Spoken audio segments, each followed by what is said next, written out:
The Creator. This will be a spoiler review. I do have a review up on my blog, soundofbettermyhead.com. Shouldn't be any spoilers in there, so if you want to check that out instead, or first, or whatever, that's cool.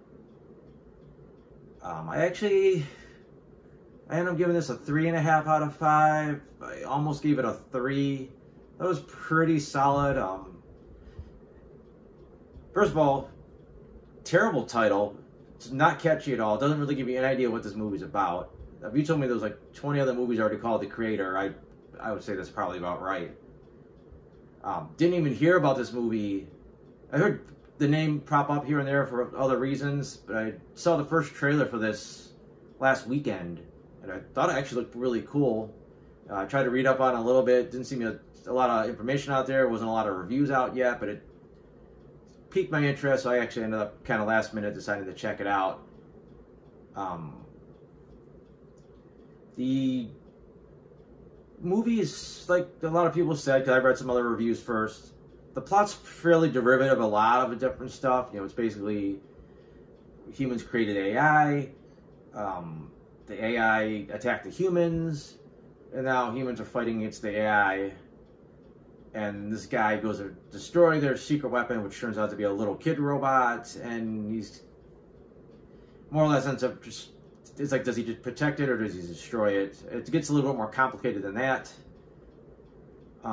First off, the weird thing is, they did this thing where they did like an old-timey kind of 60s era like propaganda piece for like, oh, let's do, you know, like, let's make robots. Robots will make your life so much easier at home. So it basically made this movie feel like it wasn't taking place in our future or our potential future, but like almost like a slightly alternate reality. Like, okay, this isn't like this Earth.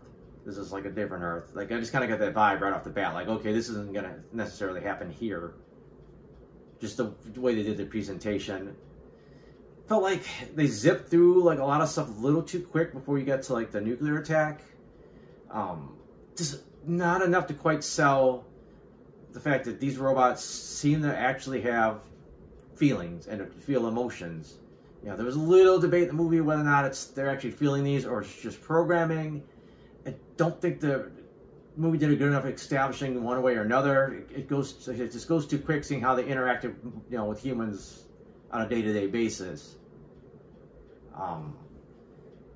And I don't know. I think there was this disconnect between the regular-looking robots and then the robots had the human faces put on the top of them, especially because it was like such a different design underneath. It's not like it looked like you took the human face off. It looked like the other robots. Like the other robots kind of had this weird rectangular face, where the one with the synthetic faces had a completely different head shape. It was, I don't know, just kind of make it feel like you had real robots and cyborgs when it was actually all just robots.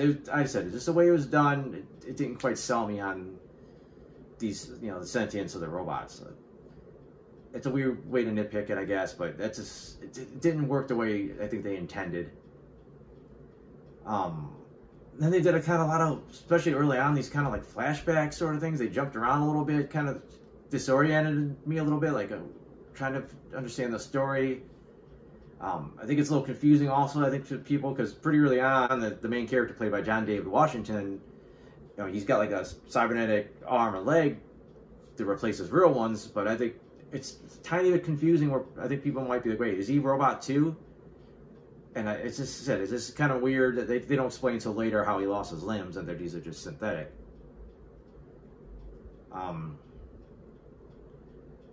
Other than that, like I said, the beginning is a little shaky. Then it goes into the main story, is more or less how I expected it to go. It's weird because I think they could have done a better job of. He basically decides he's protecting his kid, but he's protecting his kid because it's supposed to get him to his wife, who, you know, was supposedly killed, and now it looks like she might still be alive. So this kid's supposed to like be a means to an end, and that's why he's protecting it. This really late in the film when they do the twist where like he finally has feelings for this kid, and it's like he treats it like his child. And I feel like they just didn't earn that bond. Like, I could see even the child defending on him, because he seemed kind of like a dickhead to her a lot of the time. So it's like, it seems kind of weird that she bonded that hard with him later on. There was points where he does save her, but she's like unconscious a lot of the time. So I don't know if she even realized that he had saved her. So it didn't quite sell that relationship. It did have some emotional punch to it, but just not as much as they could have. I don't think they established well enough that it's that kind of Joel and Ellie, kind of Wolverine and, you know, X-23, like they come together and they're, you know, they're forced together and they eventually form this father-daughter bond. I just didn't feel like they nailed that. I did like the twist, and I think it did kind of help him a little bit in his story arc that this kid was actually, her face was based on a scan of his child's fetus. So it's basically the closest thing that his child being born is having this synthetic version. So I thought that was a nice twist, and it kind of helped his arc a little bit better, but not as much as they could have. Overall, the acting was fine. Like most of the characters were just there. The young actress that played Alfie was solid, especially for like a child actress. You know, she did what she needed to do to, you know, sell that emotion. Again, I don't think it was necessarily earned. I thought Washington was really solid in the role. I thought he brought like kind of like an everyman character, you know, to the screen. Like he's real identifiable. He's joking. He's actually pretty funny. Like he has some pretty good one-liners. So just made him really down to earth and not just this damaged, you know, guy who had bad shit happen to him and he's like hates the world. Like it just said, but it made him feel like a little more relatable. So I thought that really helped his character a lot. Even though he was, like I said, kind of being a dick and he was trying to get what he wanted out of this kid. But that's pretty standard for this type of plot. And like I said, the ending is what it gets weird as it gets closer to the end, because it's like, okay, what kind of movie is this? Is this the kind of movie where like the hero like gets a last minute reprieve and, you know, lives happily ever after, or is this the kind of movie where the hero, you know, bites the bullet in the end? Especially because because he finally finds his wife. Like I said, there's a spoiler review. He finally finds his wife. Turns out she's been in the coma this whole time, and he has to basically turn off the life support. But then they do this thing where they save her memories to this, like, I don't know, like a disc basically. And then it looked like they were going to do the super happy ending where they were to use that and bring her back, especially because they got like robots out there with her face on them. Although that doesn't really go into like, did they have programming before that? Were they sentient beings? I don't know. That's a whole other can of worms they didn't get into. So I thought they were kind of set up like, oh look, they're going to resurrect the wife and they're going to have this happy family. Or I even thought for a minute maybe he would find that she had given birth to the real daughter. So now you got like sisters, like one a robot, one like a human. But either way, they went with a kind of a downer ending where he had to sacrifice himself to save her, to save Alfie. And the wife, like I said, she died in a coma. He did get that little brief moment we did get to reunite with his wife, which also was kind of weird because when she left him, she was pissed at him, and she pulled a gun on him and then basically ran away to her death. So it was kind of weird that she was so happy to see him when she was resurrected with the chip. But it was fine. They kind of, it was the bittersweet ending they were going for. It worked for the most part. As far as the look of the film, this is where it mostly excelled. This is where it really stood out in the trailers. You know, it looked pretty fantastic. The future tech, sometimes it looked, it kind of reminded me of a Logan actually a little bit, like sort of like futuristic, but sort of like modern, like this kind of weird mixture. Like it's like, okay, we could see this happening in like, you know, not too far in the future, like these vehicles existing and showing wear and tear because these things have been around for a while. Like sometimes it's almost too much. Like there's like a pickup truck that looks like just more or less like a pickup truck you get now that's all beat up, but it has like high-tech instruments on it and stuff, and you know, the dashboard display.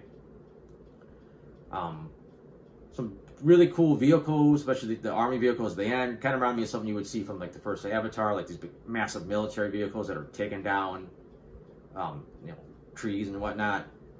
And of course, you had the one that's in all the advertising is the Nomad spaceship, which looked pretty damn cool. It was a good design. It was really cool seeing that tracking laser. Like it looked like something like definitely like a video game, especially later. Not so much of the Nomad, but the other ships were like targeting people, and it just looked like a video game where you're, you know, picking up targets and locking a little circle on them. But just they made that pretty intimidating that this big laser's coming down and locking onto a target, and you know once that locks onto you, you're pretty much screwed. So I thought that was a really cool design. The way they pulled it off made it like intimidating. Kind of weird. It's like it was a big deal that she was designed to like take this thing out, but it's like like how many, I don't even know how long before she'd be old enough to destroy this thing, because her range was very limited. So like they were like, we gotta kill this kid now. And it's like, you probably got a good 10, 15 years, I would think, before her range got far enough, but who knows. I'm curious, because like I said, the military is absolutely the bad guys here, and it's basically like this. Like I said, I'm gonna still call it an alternate Earth, but it's like basically an alternate Earth, United States versus, you know, Asia, and the United States is clearly like the bad guys here. And it's like, I think some people might take this as like anti-American propaganda. I don't think that was the point. I think it's just, that's just the way it worked out in this film's, you know, storyline, is that, you know, the nuke went off in America, Asia's still doing their thing with the robots, and they're like, hey, you know, stop making these robots because they're going to kill us all, and that leads to the conflict. So they heavily make the, you know, U.S. the bad guys. But it's not that different than what Avatar does. It's like the humans are the bad guys. And also there's almost a throwaway line that the nuclear blast was an accident and it was a coding error, but it never really got more into like what kind of was it still a robot that blew it up? There was a human pressed the wrong buttons, and I don't, like, it never really explained how it was, what the coding error was and how it went down. I wish they would have gotten to that a little bit more, because you basically had to see this one guy's word for it. Like, there's one random robot in Asia somehow knows that, oh yeah, the U.S. just blamed it on robots, and they've been at war for 5 years.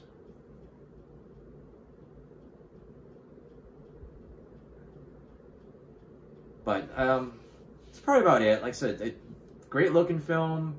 They come really close to some really cool concepts and ideas, and there's some nice character stuff that really comes close to paying off to being fantastic. But they just kind of dropped the ball in a couple parts, and it could have been like a great movie. But in the end, it just ended up being just above average. I definitely enjoyed it. It's got a little bit of stuff to think about. I know a lot of people pointing out like, oh, everything's about AI right now. This movie's topical. It's not that topical. There's a different type of AI we're talking about now in the world compared to this AI. This AI is like the classic Terminator, that kind of route of AI, like just robots that are self-aware and, you know, fight with humanity, not like, you know, what we're getting into now. I mean, that could eventually lead to that somewhere down the road, but this is more traditional AI. It's not topical per se. But yeah, that's about it. Like I said, I got the non-spoiler review up. I got some other reviews. I got my comic strips. I got those all at soundedbettermyhead.com. So if you want to go check those out, that'd be cool. Other than that, thanks for watching.